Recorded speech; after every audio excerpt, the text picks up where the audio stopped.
Welcome to Out Loud with Rob and Rachel. This is what happens when two ADHD brains come together and think out loud. Hello, everybody. Thanks for tuning in again to the Out Loud podcast with Rob and Rachel. Hi. Welcome back, everyone. Hope Good to everybody's see you. doing great.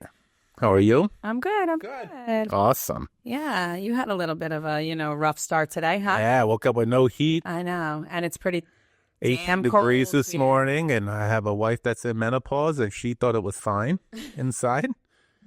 And I couldn't get out of bed. She was because it feels good. I love it. It's like it does not feel good in here. We were freezing. Yeah, it was bad. It was really cold. Did you wake up to it, or did I it woke wake up you to up it. in the middle of the night? No, I knew something was wrong. You at started some to point. get freezing at some point, and you were like, why am I unusually cold right now? Yeah. Because sometimes we just lower the heat too much or something, right? Or the kids mess with it. It didn't make you wake up, though. No, get out of no, wouldn't do that. But it was cold. It was cold. It was 58 inside. Ooh, Yeah. that was rough. It was That was a rough one in the morning. And then I had to go to some place with my son in the morning, so you couldn't even deal with it. But ChatGPT got me through it. Nice. Yeah, another valuable resource Right. Yeah. for another tool that you used for something pretty important in life. Hopefully my house didn't blow up. Well, I haven't heard. we haven't heard anything, so that's a good thing. That's a plus because it's later in the afternoon. I imagine that we by now. we both would have heard something. Yeah, absolutely. So, first of all, I have to say, I stopped at 7-Eleven on my way here from work. Now, those who know me know that I am obsessed with candy. I love candy of all kinds, not necessarily chocolate, candy. And the Swedish candy craze is something that I am on board with. I am not ashamed of it. You can judge me all you want. I love Swedish candy. I was recently in Florida, and there was a ton of choices. There's new stores that have just Swedish candy. Oh, wow. I brought some back. Right. It's gone. I walked into 7-Eleven today. They have Bubs, specifically from 7-Eleven. Only 2 flavors, but they've jumped on the Swedish candy craze, and I got him addicted as well. Yeah, it's really good. I actually like this one better. You like that? I one like better. the Tutti Frutti better. You know what? Anybody who wants to send us some of this, by all means, we will not say no, and we would love you for it. So thank you. So good. Any kind of Swedish candy or any kind of candy you want to send along, we will not say no.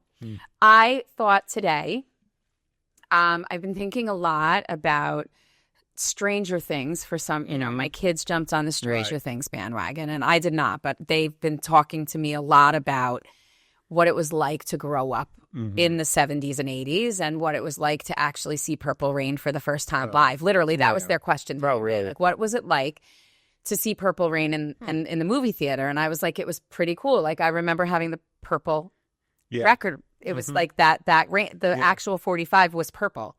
And it was the coolest thing, playing it on your, record player. It was a cool guy.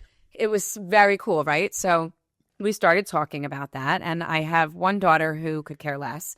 And then I have another one who's pretty introspective about history. She loves history. She's a history buff, all different generations. But she said to me, I think I would have loved to have grown up in your in that time in Gen X, excuse me. Right. Sorry.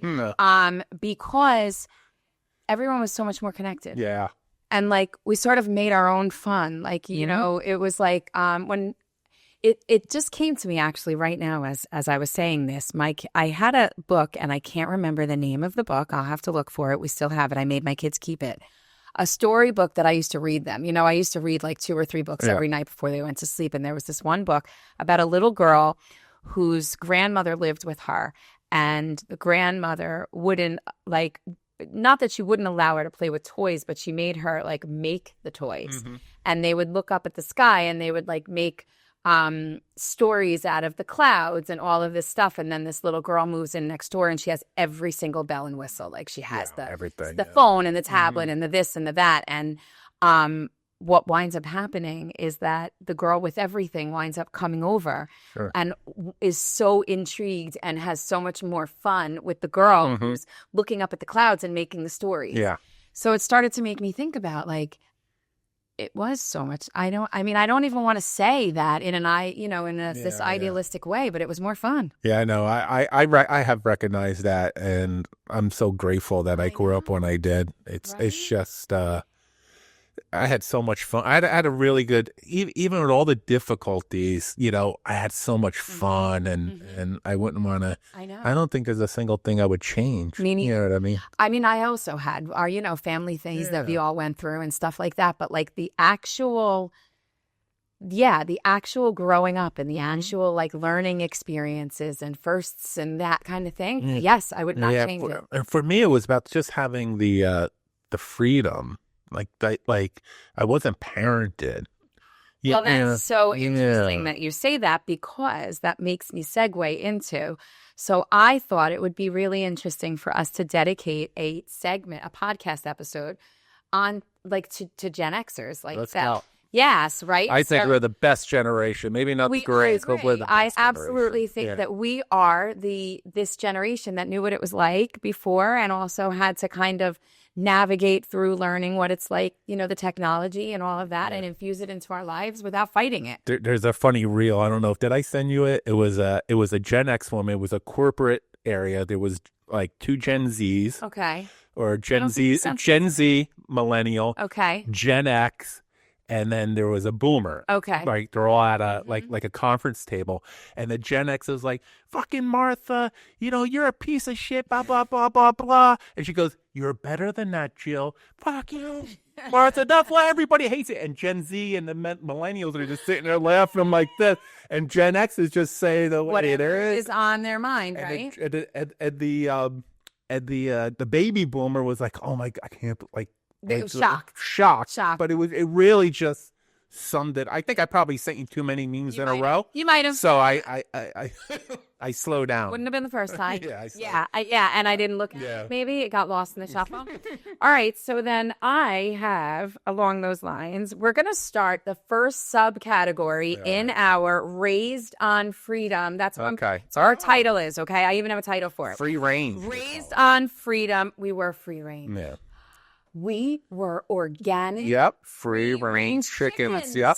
I think so. Oh my God, we totally were. Yeah. We were free range chickens. Raised on Freedom, parenting with intention. Okay. You parent with intention? Yeah, I would think so. Okay. So the first subcategory of our Gen X is going to be then versus now. Okay. So something you learned from boredom that kids today rarely get to experience. That it's okay to be bored. Everything doesn't have to be a dopamine rush. You know what I mean? Like, it's okay. I agree. Yeah. I mean, I always say that to my kids. I was bored I used to make my own fun. And like, you have twins, I have twins. They always had each other. So like, how are you bored? Go find something to do. You have a built-in playmate. I mean, don't come to me. Right. And it's okay to be bored. Yeah. It's like, it's okay. I was a lot younger than, so were you. Mm-hmm. And I had no choice but to play by myself very often when I was really little. Right, yeah. And I enjoyed it. We had so many cool things to do that were challenging, and like the erector set or whatever it was, Lincoln Logs. Yeah. The erector set with the wrench and the screwdrivers and the nuts. Yeah, they had motors on them. I don't know if you remember that. Yeah, I wasn't as into the erector set as you might have been. I was more the Barbies in the house. Yeah. But even that, it's the same idea. You just imagine things, and it was right. It was all imagination. Yeah. You literally in Barbies, you had to have an imagination. Yeah. The whole entire thing you were making up in your head. It did nothing as you were as you were going along. Like you literally, even the car, you had to push along. So it was like totally driven, literally and figuratively by you. 100%. Okay, so I like that. That you can be bored.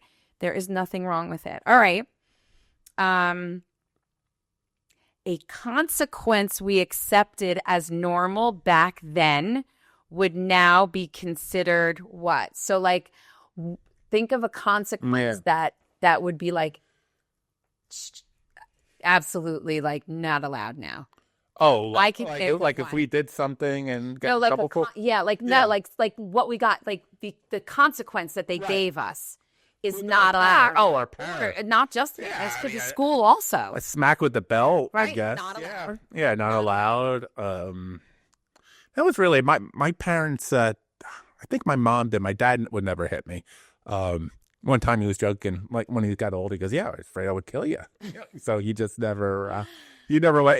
That was abusive, I think. So he never went that right. Yeah, he broke the cycle, right? That's awesome. Yeah, I just think, not just me in general, but definitely the hitting. I mean, I remember my friends getting that shit beat out of them. Like it was memorable.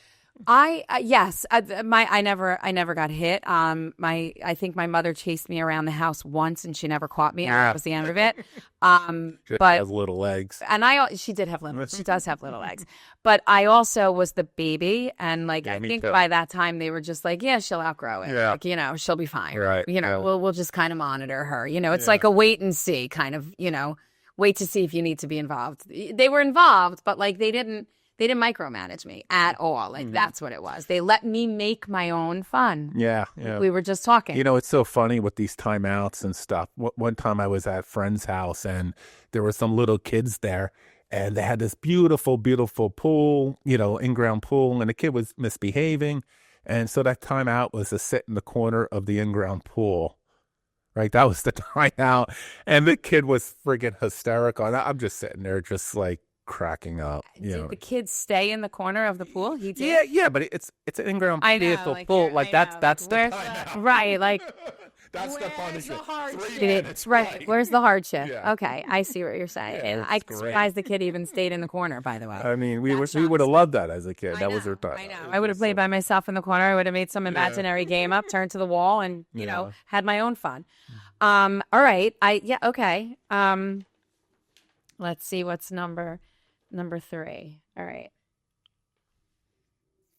I want to go back and I want to talk about a consequence now as an educator, actually, because it just dawned on me. So when I was, and I'm sure it happened to you too, when you were in elementary school and you did something wrong, they used to make you write over and over and over and over and over and over and over again, same sentence or whatever. Do you know that is now considered corporal punishment? Oh, really? You are not allowed as an educator to make children write for no reason, just for the hell of it.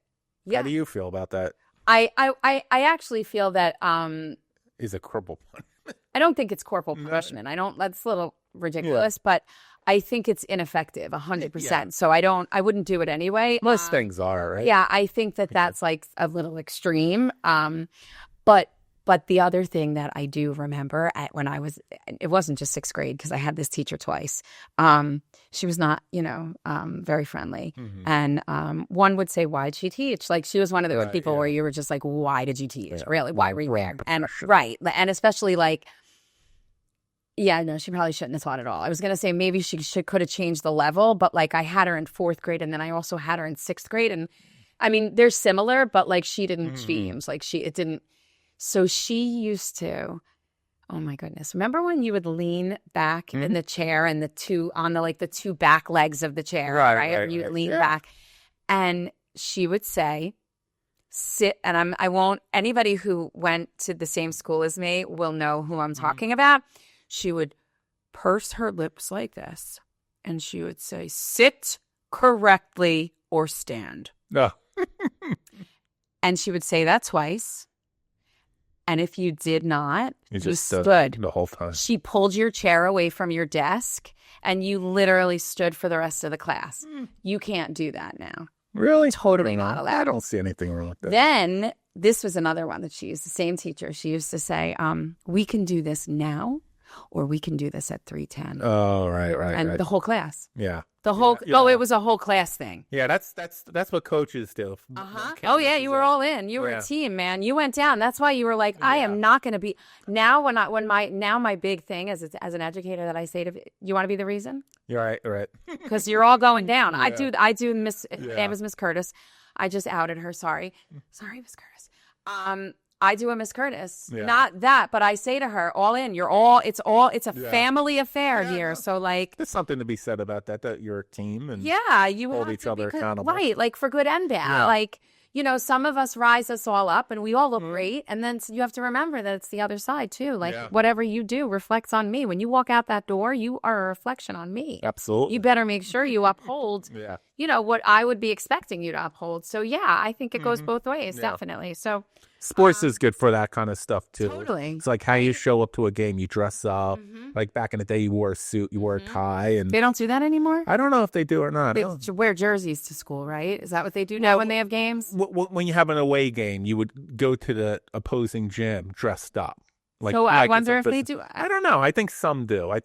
Wait, so now I have to ask you really quickly, and this is where I just went off track, out loud and off track. You're wearing a zip up today. Very nice jacket, by the way. I really like that. Thank you. I didn't like the shirt. That's why. Okay, but the new. Have you seen the vest? The quarter zip. No. It's the new man. The vest? Like office look. No. Oh, okay. The quarter zip thing. Is that what this is? No, this is a full zip. Let me see if I can pull it up. The quarter like zip here? jacket, but it's actually made as a quarter zip. Oh. Like it's literally a quarter zip. Yeah. Let me see. I wouldn't go for that. Here. I don't mind the vest idea. The vest are in too. The vest. Yeah, guys wearing vests. It's a Gen Z men. Oh, yeah. Quarter zip trend, 2025, early 2026 fashion phenomenon, particularly among Gen Z men, signifying a shift from casual streetwear, like Nike Tech fleece, towards more elevated, maturing, and ambitious aesthetics, embracing professionalism, self-improvement, and preppy styles, often humorously associated with reading, chess, and matcha lattes. Yeah, that's Gen Z for sure. Totally, right? We're Gen X. We don't do pure. I don't even like matcha. It grosses me out. It tastes like grass. All right, grassy ass. One freedom I know so many freedoms, but one, if you can narrow it down to one freedom we had that kids today do not, for better or worse. Oh, I know. It is a lot. Yeah, it is a few. Totally. I mean, besides the obvious of I guess the freedom is just like no electronic leash, right? Yeah, I think that's it. Like your parents, when you're at, I wasn't even thinking that, by the way. I wasn't even going technology. Yeah, just so like we had to make our own decisions because we had nobody to ask, right? So in the moment like that, in moments, you have to think on your feet. Dangerous decision, whatever, or how to get home, or no maps or no. You had to kind of be prepared. No bus schedule, like you figured that out. If you had a pamphlet, you were good. If you didn't, you were screwed. You went to the bus station and you figured it out on your own. Yeah. Okay. So freedom, right? All right, is that your answer? You're sticking to it? There's a lot, but just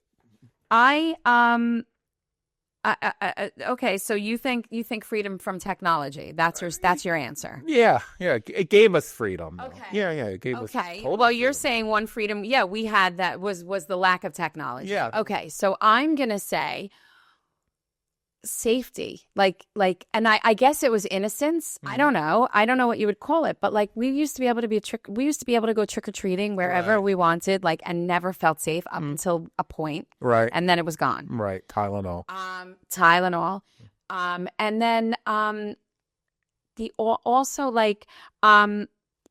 you just didn't, you had free, just the physical freedom of being able to ride your bike wherever. Right.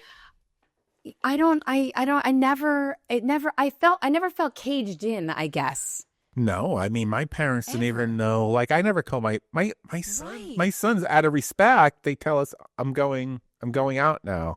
You know what I mean? Yes. And I'm grateful that they do that, but we just laugh.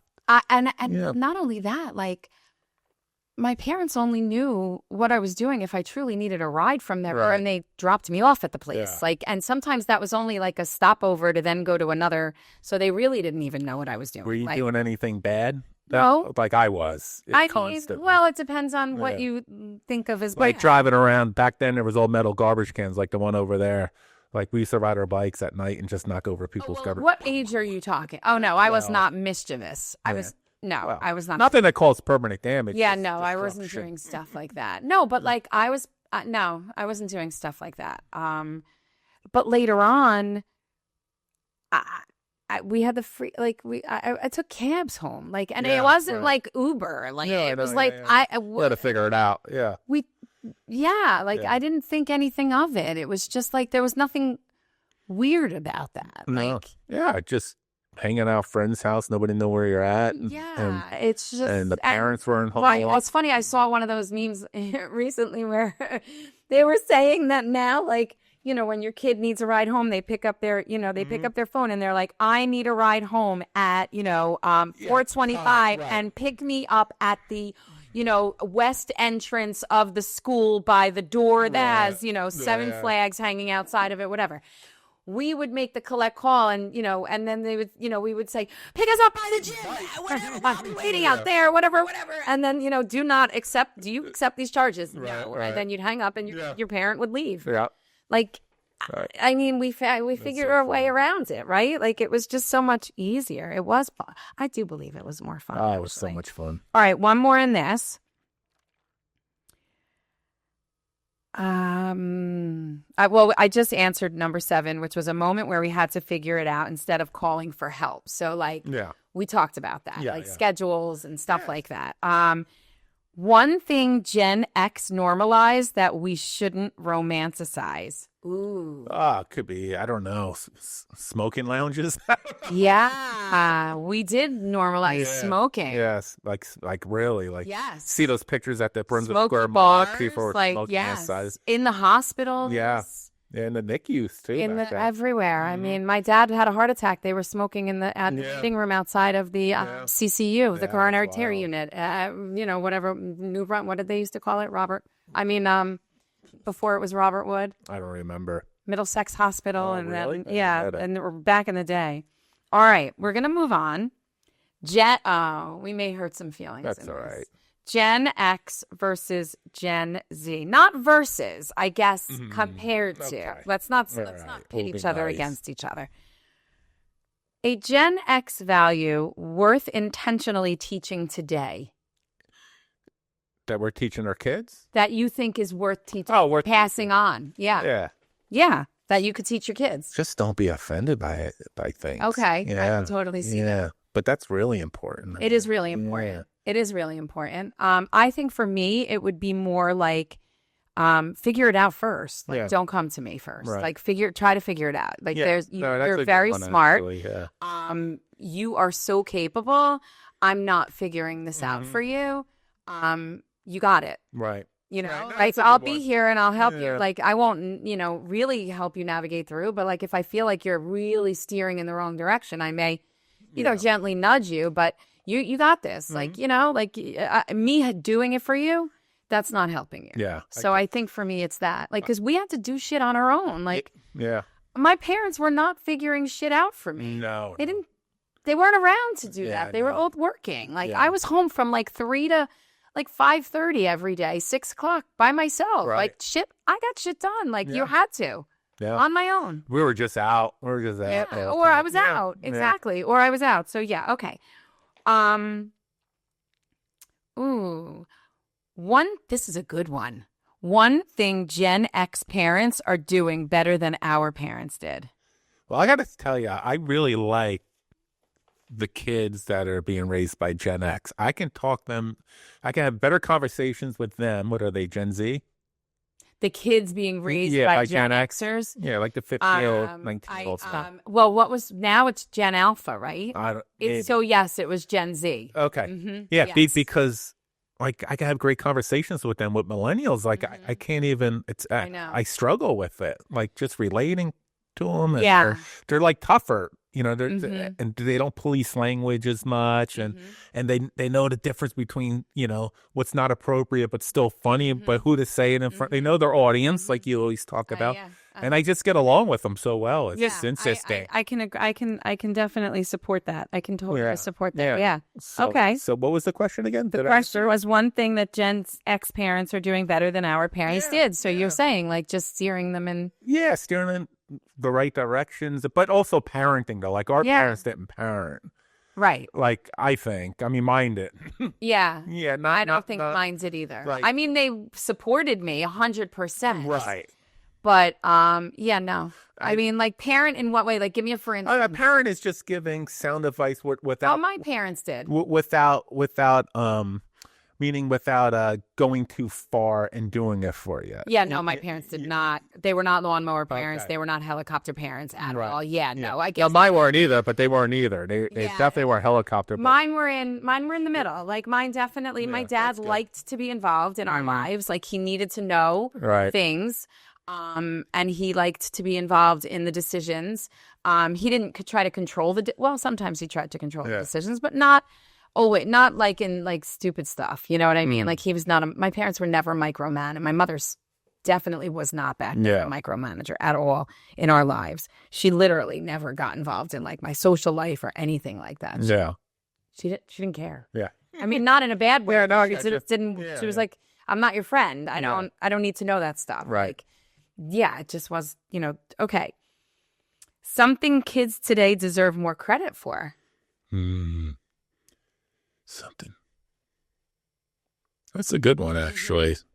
Kids today, what age group? Like they're 18? Because I don't know. Because now, well, kids today, I think under 18. Yeah. 18 and under, maybe? Yeah. Or like maybe 21 and under. Navigating the whole social network thing, I think, like, that's really difficult. Like, everybody knowing your business, you feel like everybody has to know your business. I'm really impressed with like how like my sons, they don't post on social media. My kids don't. Yeah. They'll do stories here and there, like but that's it. Like, they understand that the power, the internet lasts forever, so they're very careful with certain things. I think that's pretty cool. That is pretty cool. Yeah.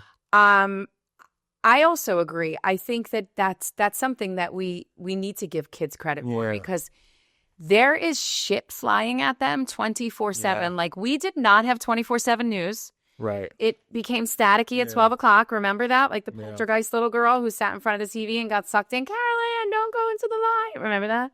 With the lady in the squeaked shoes who walked down the hallway. That was good, though. That was a good one. That was a good movie. Carolyn, don't go into the light. Stay away from the light. Okay, I got carried away. Oh, what was his name? What was the dad's name?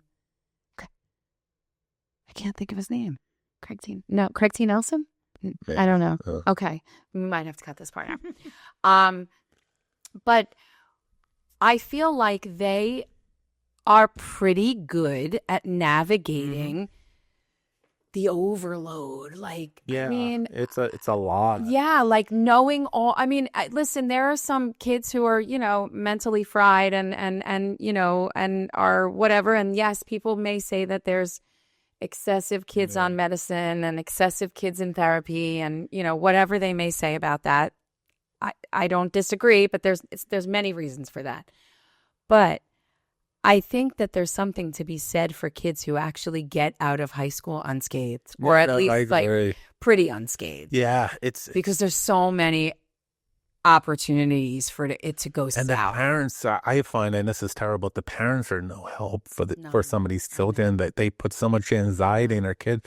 It's like they act like the world is like the country falling a shit, but we're doing okay here. Yes, but I also, what I also find is that sometimes, I don't know, because then I also find that sometimes I know some who just don't necessarily acknowledge even that maybe their kid is struggling a little bit, what I mean? And then their child kind of has to struggle on their own, and that's not okay either.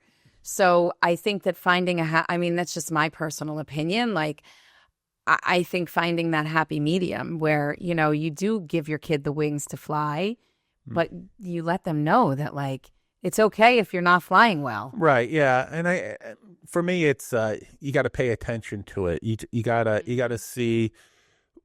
Like, as a parent? Yeah. Like one of my sons, not too long ago, he was doing something at dinner. Like, we're all out to dinner, and then I noticed it. So I brought it up to him, like, I text my wife at dinner, blah, blah, blah, blah, blah.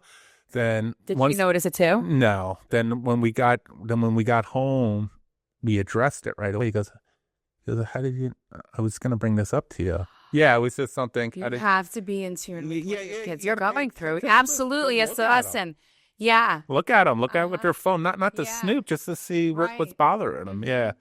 Yeah, so that was actually pretty cool. Wow. You know, but I think we talk about this a lot, but what the thing that where my parenting really comes in, because my kids are into like politics a little bit, is not to get caught up with the algorithm, and I really teach them like one of my sons really into it, it's like that's the algorithm talking, but like but he gets it now, Right. so he doesn't just blurb out crap to me anymore. Okay, well that's He's good. nice about it. That's good. You're telling him respectively. And I tell him that I'm guilty of it too. Like I get caught up in the algorithms, right? And then I have to check myself. I know. You do. You do. You had gone off Facebook a little while ago, and you're still off, and you're going strong, which I think is great. And ever since you went off, I've kind of I just have been in. I don't even. I know. I think I'm repeating myself, but like I don't even like it that much. It's all advertisements. It's all advertisements. I can't weed through, like, you stop on one thing and then all of a sudden it's your feed is filled with everything that's related to that one thing. So it's that, like, I'm saying this because you talked about the algorithm. Yeah. So if you get fixated on one specific thing, it's all you're going to see. Yeah. And that can be really dangerous. No, it's really dangerous. In a certain I'm aware of it, but you just got to check yourself. So that's good. You're teaching them how to navigate respectfully through the nuances of the algorithm, which is really good. Okay, what is? Oh, this is a good one. Last one in the Gen X parenting, or Gen X versus Gen Z parenting. What is one outdated belief Gen X parents should let go of? Oh, goodness gracious! Like something we need to say goodbye to. Like it's all right. You're outdated. Like no longer apply. Yeah, it could be a lot of things because there's so many different types of Gen X, right? Maybe I think it's more the help thing, like for personal help, like it's okay to ask for help, like the mental health aspect. Even though we came a long way with it all, I think deep down inside rooted that a lot of people that I know, and I'm talking more about men than women, that it's like a weakness, still a weakness. I think. Yes, but it's also cultural. I mean, it's definitely cultural as well. Yeah. So I mean, there are certain cultures that just doesn't matter. Right. They won't. Then you got the other side that so proud or getting so much help in therapy, which is I don't think that's healthy either. No, again, happy medium. Yeah. I actually. So the one outdated belief that I think that, and it's interesting because it was there before us. And then a little bit for us. So before and then we sort of, as a generation, steered away from it. And it's the vocational aspect of school. Oh, that's a really good one. I think it was there before us because I remember when my sister... It was there with us, though. It was. It was with us. What I'm saying is that we... No, I know. I agree. I'm agreeing with you. Yeah, our generation really let that shit go, man. Like, our generation screwed that up for kids. We fucked it up. Right? And then, like, what the hell happened, man? Now all of this... That's a really good one. I'm gonna have to say that. I got goosebumps. Oh my god. I would, and see that's why it got me. Yeah. So I lost my train of thought there for a minute, but that's a really important one too. Yeah, because it's so judgmental to the core of it. Right? Yeah, I mean it's the worst case scenario because first of all, just you need those type of workers. Absolutely. You know what I mean? Yeah. But that was always the elitist. That's what I'm saying. So think about the amount of students that went through those doors, like those proverbial school doors, whose parents are where they are because they had the opportunities that they had in school and were able to graduate with like an apprentice or even, whatever it was. And then here they are and they're like, oh my God, that's so cool. I want to be like my dad or my mom and be whatever. And then it's gone and everybody's like, oh no, you have to go to college. Right. Well, yeah. And you're just like, I'm sorry, what? Like that's not like, that's like a square, peg in a round hole. Like I don't fit in that mold. Right. Yeah. Yeah, no, yeah. We did a disservice to a big chunk of and it was brutal. Yeah, Like it wasn't nice. Yeah. No, I know. So I think if that's one outdated belief, and I think that we're coming out of it a little bit. Yeah, I think not it's as moving fast. Not enough, exactly. right? That's what I was gonna say. It's Like the not Mike moving Rose fast of the enough. world are always get Yeah. guys to help you get that. Ooh, I like this one. What is one fear that shows up for me most as a parent? So what's one fear that shows up for you as a parent? As a parent. As a parent, like what is one fear so- that you have that you feel like like shows up? Yeah, It's decisions, like in your if I- actions. If I did my job preparing them for adulthood, yeah, that's it. Okay. If I afford them all the opportunities they need to succeed. Okay. All right. How about you? All right.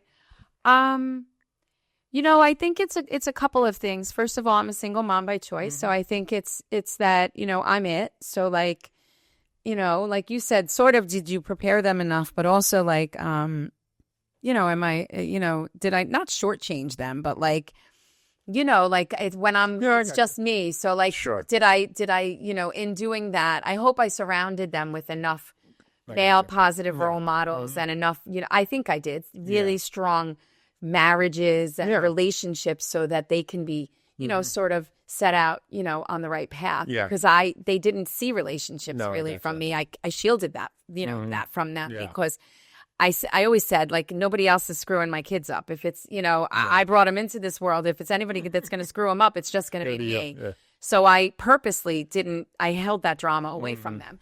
So I think it's that I hope that I prepared them in those aspects. Gotcha. I did the best I could. One of my favorite lines is somebody once told me parents take too much blame and credit how their kids turn out. Sure. That's why I hate my kid made the honor roll. I know. You don't like Sophie. I don't even like that. First of all, I was at, wait a minute, I have to just say, so I was at high school. I was at high school orientation, or whatever they wanted to call it for the parents the other night, the question and answer thing. And we're in the part where it's like the science guy and the math supervisor is the science supervisor, by the way. They're the same person. And so he goes from math and he's showing literally on the thing this whole entire, and I'm an educator, and I this whole entire hierarchy that like of a spreadsheet with a flow chart. I can't explain it in any other way than a flow chart of like, if this is where you want to go, you have to start from here and then you have to go here and you have to branch out from here. And these are the choices you can do. And I'm looking around thinking other parents are like me and they're like, oh my God, this is crazy. And then parents are raising their hands and saying, when can we apply for our kids to test up? Wow. Test up. Like, chill out. They're not even in the high school yet. Like, what kind of pressure are we putting on our kids? Right, yeah. Like, and I'm an educator. I don't know. That was a lot for me. So I thought here I was in I was in a pool of more than just me, and apparently it was just me thinking I was a little overwhelmed. So that was funny. Too. So maybe I'm doing something wrong, but I don't put that kind of pressure on my kids. There'll be a college for everybody, right? Yeah. There'll be a degree for everybody. They'll find their way. All right. A Gen X habit that sneaks into my parenting when I'm stressed. Gen X. Oh, cursing. Totally. Yeah. Right there. Gen X has there's really enough filter. I say curse. I curse all the, even my kids are like, Mom, enough. Like, enough. Do you have to? And I'm like, kind of. It's the cursing and it's just the honesty. I mean, I think we're probably the most honest generation. You could be right Yeah, about that too. it's almost like the cursing is definitely what I would step. That must what the honesty does. I guess so. Yeah. I guess so. I mean, I guess so. God. You think cursing and honesty? Yeah, I think. Oh, absolutely. Yeah, I think so. I never thought about it like that. Yeah. That's a very interesting connection.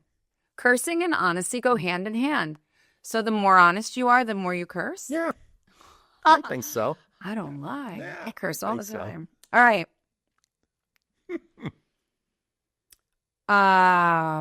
One thing I wish someone reassured me about parenting today. Oh, I have one. Okay. Yeah, that's easy for me. That you never stop worrying about it. And you think after a certain age you're done, and it just gets worse as far as worrying about. I worry about my kids now at 19 than I did at 5. 5 was easy because you could 60, protect them. You were the Right. cushion. Yeah. You were everywhere. And I for the actually bubble. hate that. I know. Like, I hate that that's how it's going to be for the rest of my life, always worrying about them when they're 30, 35. Yeah. I don't like it. Reassured me? I wish somebody reassured me. I mean, I guess I don't really. I mean, I don't know that there's anything that I felt as though I wish somebody reassured me of. But I think that for me, I think it's not necessarily about, and this is just a man-woman thing, so you can't even relate to this, but I wish somebody had spoken to me more realistically about pregnancy and like childbirth and stuff like that. Yeah. Because I have to tell you, like, I know we had, that they did not, like, there was stuff that happened during your pregnancy that I was like, is this normal? Like, come on now, is this stuff? So, I mean, but actual parenting, I don't think so, because I think the one thing is that, like, there's no rule book, right? But I think that you sort of learn that about life pretty early on, that like, or maybe now that I'm thinking about it, it's that if you can't provide them with every single thing that they want, not need, want, they'll be okay. Yeah. Oh, absolutely. Do you know what I mean? Yeah, that even though you always want them to have more than you had in their bed, sometimes it's okay to want things. And, Is there anything you regret as a parent? No. Yeah. No. I was a little too uptight at times. That was probably the only thing. Okay. I mean, if you like, did I ever react? Yes. There were times where I not times, screamed. but as a general kind of. I was probably a little more uptight than I realized I was. Yeah, no, I'm not an uptight parent. I never was. I actually didn't have the luxury to really be an uptight parent because I was by myself. So it was like, and I had twins. Yeah. So it was sort of like, if I was uptight, they were going to be nervous wrecks, and I couldn't do that to them. So one of my sons actually told me, and I chilled out after that. Really? Yeah. How old was he? Like 12 or 13. Okay. Yeah. I mean, listen, I definitely, I come from a house of yellers. Yeah. And I definitely brought that. I did not break that cycle. I definitely brought that cycle in. And my kids definitely let me know that a few times as well. So, So I've tried to chill that out too. But I feel but again, I feel like that's like I don't know. It's not an excuse, but like we were loud. Like we were a loud family. I just grew up that way. It's I don't know. Whatever. You know what you try to me. I don't know. Yeah. I guess my kids hate it. All right. Something I'm proud of breaking generationally. I don't even know. I know what it is for me. It is. Yeah, you go ahead. Okay. Think about it. So I purposely break the glass half empty thought process, and that negative, just overall negative. It's not going to work out. Or looking at all of the things that could possibly go wrong. I really intentionally try to be more just go with the flow. And like my father always used to say, if you worry so much about something and it happens, you went through it twice. Oh, wow. So like, it doesn't change the outcome. Mm-hmm.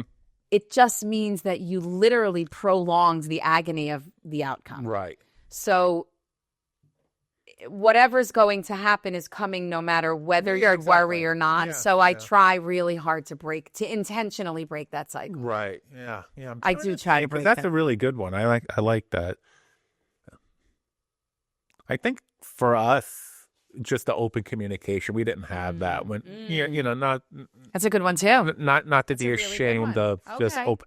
Like one of my sons, I'm always shocked how Open he is? like he's willing to share. Like I love that though. That Yeah. means that you did such a good job Yeah. of creating such a safe No, but space it's for like, him. oof. Oh, it's TMI? A little No, TMI? Oh, no, okay. no, none of that. That All right. didn't bother me, but it was just like, oh man, that hit me hard. Yeah. But he was always good at one of them was always good at that from like 9 or 10. That's so good Yeah, though. it's That's cool. something to be Yeah. proud of. I guess so. That is something. I don't take too much credit or blame on my kids. I try to stay that. But that's pretty cool, though. Yeah. That's something you should take credit Yeah, for as a yeah, parent. just- Opening the lines of communication. That is something you fostered that. Yeah, sometimes it's nothing you're doing. It's You as far and as your you're dealt, right? And I mean, as far as like if you're having a problem, sometimes you're just dealt a shitty hand. Absolutely, but I think that creating a safe space and knowing and sort of vocalizing that, and maybe not verbally, but just even by action. I think a good way to make that happen organically is for the parents, because I always used to say, I struggle with this, I struggle with that. Oh, relating it, making it relate. Yeah, totally. Sometimes the sons or there might say, oh, yeah, I do too. And you know what I like to do also with my kids is explain to them the things that I went through that are similar to what they're going through. And say, listen, I'm trying to let you know that this may happen or this may happen. So you're going to navigate through it the way that you want to. Yeah. But I'm letting you know that I could kind of maybe save you from a little bit of heartache. I told my sons the other day, both of them, I was like, I tell you some things that I want you to learn from my mistakes. I always say that. Yeah. I say that in my classrooms. The smart people learn from other people's mistakes. Exactly. So I always say that. Mm-hmm. Yeah. Totally. Yeah. All right. So rapid fire, no explanations. Okay. You ready? Yeah, I think so. Suit up. I'm nervous. These are just, it's like an either or. Okay. Okay. Be bored or be busy. Oh, busy. I knew that about you. As soon as it came out of your mouth, I was like, oh, be busy. Yeah. Actually, that's actually not true. If I want to be bored, I could waste 5 days straight. If I I could. I just had a choice. I do choose to be busy. Yeah. Most of the time, I choose to be busy. All right. I know this next one too. Figure it out or ask for help. For me, it's figure it out. I mean, it's without a doubt. Fun of it. Do you think that's a Gen X thing? Yeah. Yeah. It's I do. Right? Yeah, absolutely. Because we couldn't ask everything. Yeah, you had to figure it out. Outside until dark or scheduled play? Oh, outside till dark. Come on. These are stupid, kind of. Ooh. Embarrassed in person or embarrassed online? Oh, where would I rather be embarrassed? Huh? In person. Me too. Yeah. It's not. Online. I It's just always say, also, we did shit that just wasn't documented. Right. Thank goodness. I mean, I did some crazy stuff in my heyday. Yeah, and thank God there's not a record of it, literally. No, not film. We just missed it. Anything. We just missed it. Yeah. Missed it by 5 years only. Less access or more awareness? Oh, more awareness. Yeah. I agree. All right. Finish the sentence. Uh-oh. Ready? What Gen X gave us that still matters. What Gen X gave us that still matters. Grit. Total grit. Yeah. Grit. If there is one word. Yeah. And I have to tell you, so if there was, so grit is that is an amazing Gen X word. Mm-hmm. We have grit, man. We do. We really do. So if there's one movie that you would say represents grit, what would you say it from our childhood? I think I know what it is. One movie? One movie that represents grit from our childhood. Rocky? I don't know. That's not really our... I don't know. I Stand By Me. Okay. For me, it would be Goonies, getting dirty, figuring some shit out in the backwoods of your town. I got you now. You know what I mean? I see where you're going. Yeah. Total, and then I feel like it was also St. Elmo's Fire, where it was just The Outsiders. The Outsiders, I feel. That's not our generation, really. No, because it was the 60s that it was taking place. Right. Where the greasers and the socias. That was a modern day, of that day, West Side Story. Mm-hmm. It's fantastic. Yeah. As an 8th grade teacher, we read that every year. It was my favorite. In the book, they call them the socks. I thought it was the socialites. Okay, do they call them the socks? SOC. Yeah. I remember reading. I didn't understand what it meant. Socialites, because they were the socialites, and then the greasers were the greasers. Yeah. Yeah, I believe me, I have dissected that book many a time in my classrooms. Amazing. Okay, I mean, I guess that could sort of... mine's a bad answer. Yours is a little better. I like your answer. Stand By Me? Yeah. Okay. All right, so then what would you say teenage years? What, teenage years? What would be a movie that represented grit in our teenage years? Teenage years. Okay, let me think about that. Teenage years. Oh, I totally, I get it. What? First of all, Ferris Bueller's. Okay. Total. Yeah. Cutting school. Right. Just having a crazy, unbelievably undocumented day, right? And getting away with it. Yeah. Your dad being like right next to you in a car while you're in the float in the middle of the parade, like that, or like another one came. Remember Can't Buy Me Love? No. Oh, that was like a rom-com. Yeah. You probably were too cool. Yeah. You were too like a jock to. Yeah. Okay, what about? There's two right now. Fast Times at Ridgemont. Oh, that's a good one. Okay, so that was that might be my favorite movie of all time. And then also All the Right Moves. I never saw that one. Oh my goodness, with Tom Cruise. That was like Tom Cruise's first. I think it was like, well, aside from Outsiders, right? But he wasn't a headliner in Outsiders. All the Right Moves. He was the lead, and I believe it was before Risky Business. Actually, another one, Risky Business. Yeah, I saw that. And there's some good movies. That's Tom Cruise too. Yeah. Yeah, that was. I was him for Halloween with the boxers one time. You are? Yeah. That's iconic. That is so Gen X iconic, by the way. Total. All right. The biggest thing you're still unlearning from Gen X, like from our generation. No, I got it. Biggest that you're still unlearning. That's one of my favorite words, unlearning.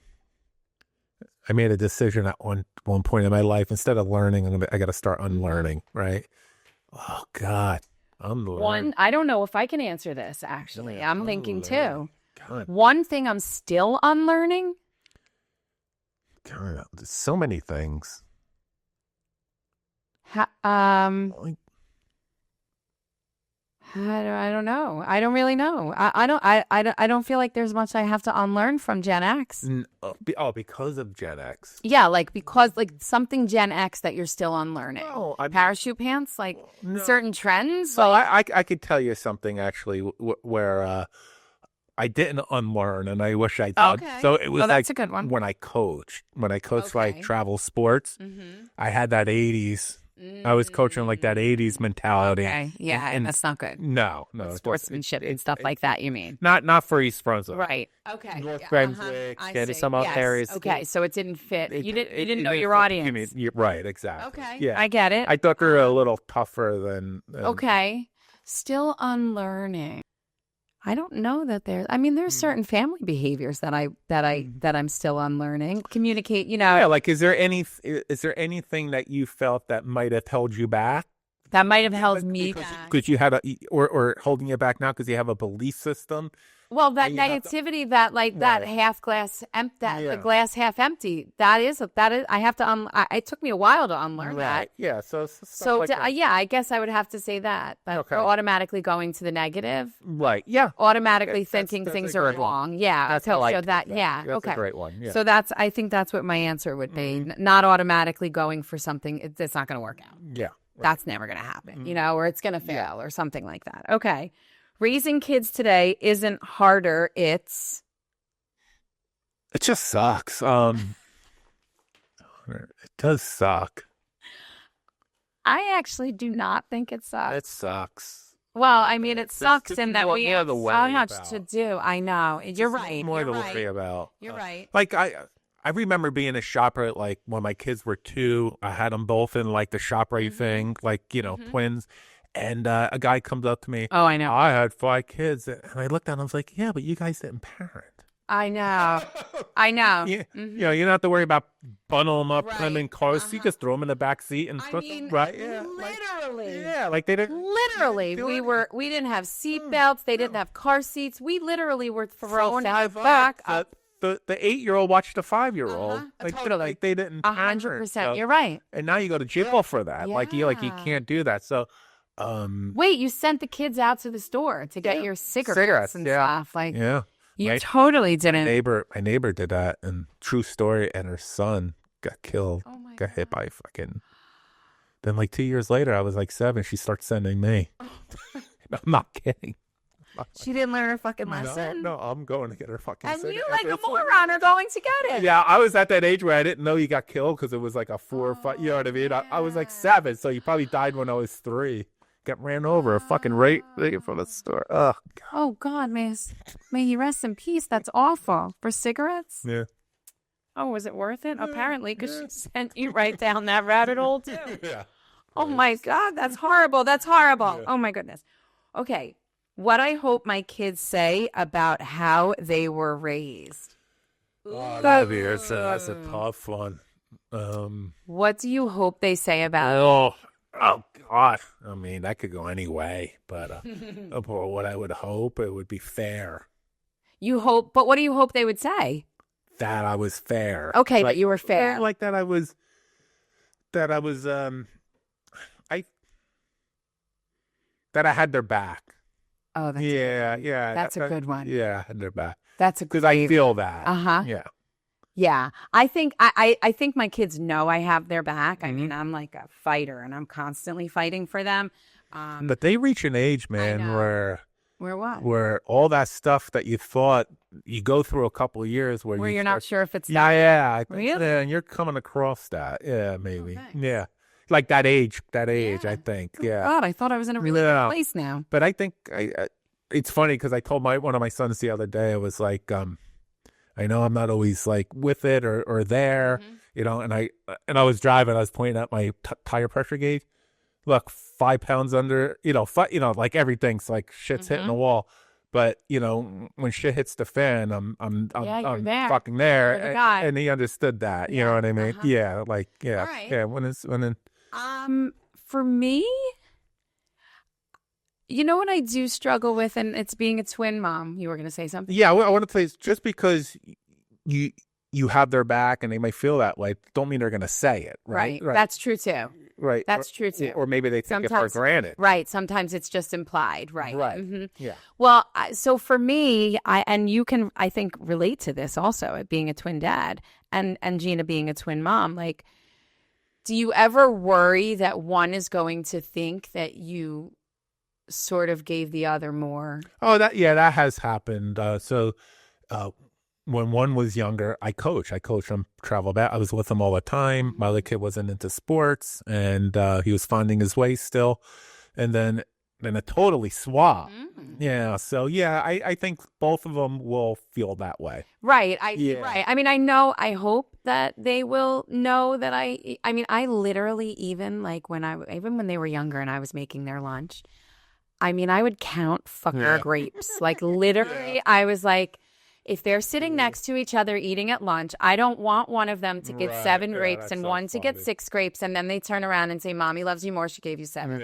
I was like, I will cut that shit right down in the middle. Yeah. If we don't have an even amount, that shit's going in half. Yeah. I mean, I literally measure. It was like, sometimes I got like a little too where I was like, Rachel, back it up a little bit. You're being a little ridiculous, even for you. They will fully appreciate us until they get older. Yeah. But as far as, I mean, I have to say that for me, I've always, I think that I've had a pretty good like finger on the pulse of my children and their generation, because I've been in the schools the entire time. So I've rolled with the changes and I've been part of the the fads and the this and the the lingo and the TikTok-y things and stuff like that. So I think that I'm relatable in that way. I think that my kids will say that I was able to relate to them, not in a friend way, but in an inappropriate way. I hope they say that.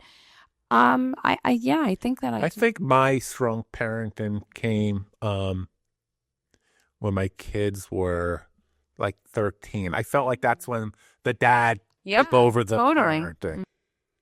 If you, I have 2 more questions for you. I didn't even realize how long we were talking because this has been so much fun. So, all good. All right, last 2 questions. If I could pass down one thing, it would be. Pass down one thing? Yes. Like, what do you mean, materialistic? No. Like pass down one gen, I guess. I'm assuming it's like one Gen X thing. To Gen Z? To like the next, to your kids. To kids, one thing. I know. Fucking ruthless. Just be ruthless. And really? You're making it more. Okay, so I didn't go personality-wise. Yeah, like, I didn't go that. I say music. Okay. I say music. Like, so, I love that my kids listen to the music that I listen to. So I love that. I was so happy. I was with my son, and when he's younger, he's always listening to fucking mumble rap stuff. And I like rap. I just don't like the mumble rap. And he started listening to like the 90s shit. And he just got it. He gets it now. Yeah, He totally. gets it. I know. My daughter's literally favorite artist is David Bowie. And do you know how I know that? That's even older. Wait, I don't even like David Bowie that much. I am a classic rock. I love the Grateful Dead. I love the Eagles are my favorite all-time favorite band. Don Henley is my. But what year were they? Well, they were like 70s, right? 80s. I like 70s. Don Henley was 80s. Yeah, I like 70s and 90s. I don't like the 70s I and like 90s. 70s. I actually like 70s. Like, I mean, come on, there's some good Madonna in there. I like that stuff. In the 80s. I'm an 80s Paula brat. Abdul. I love Paul Abdul. See, No, I like that stuff. I like the Right, like there was, remember New Edition? Yeah. Candy Girl. Oh, I See? I mean, like, there was some good stuff. I brought the whole album. See? So that was the 80s. Yeah. I mean, that was the 80s because my prerogative, that was that's like the high 80s, That's 90s. That's the best. So, I mean, he had to. I even like Britney Spears' version of that. She redid that. Oh, yeah. Yeah, it's good. Yeah. I think for me, that makes me really proud. Yeah. That makes me really proud that they're cool, like that they like to listen to that. Like even the movies, though. What I liked about the movies back then, and I know Fast Time Rich High might have been. It wasn't about the special effects. No, it was about the story. It was about the story and the writing, and it wasn't about It wasn't flashy. It wasn't. It was just a guy at a movie theater who had a crush on a girl. Right. Yeah. Exactly. Yeah. And it was really totally. Yeah. It was. That's cool. Yeah. All right. Last question, and then we're gonna wrap it up. The best thing that Gen X taught me without realizing it. The best thing Gen X taught me without realizing it. That you're more resilient than you think. Ooh, resiliency. Yeah, I think that's lost a little bit now. Like we talked about that the other day. Rachel and I were having a conversation over the phone, and we're just talking about different philosophies that different people have, and I hate always like the bigotry or low expectations because I think people have a lot of people they'll fight through whatever it is. I know it's easy for me to say being who I am, but you don't get mediocrity, right? Like the acceptance of mediocrity, right? Like when you're a little hungry or you're little scared. Well, that's what and so you come through. I recently wrote a blog exactly about that. That like the like you just said, the fight for something or the want for something or the battle to get it, like standing on line wrapped around a corner to get a wristband, right? So when you stood outside Ticketmaster for hours and hours and hours just to get the wristband to then just come back and stay in line again to get your tickets, like and I don't know, there's something to be said for like the ticket scalpers standing in line with you, right?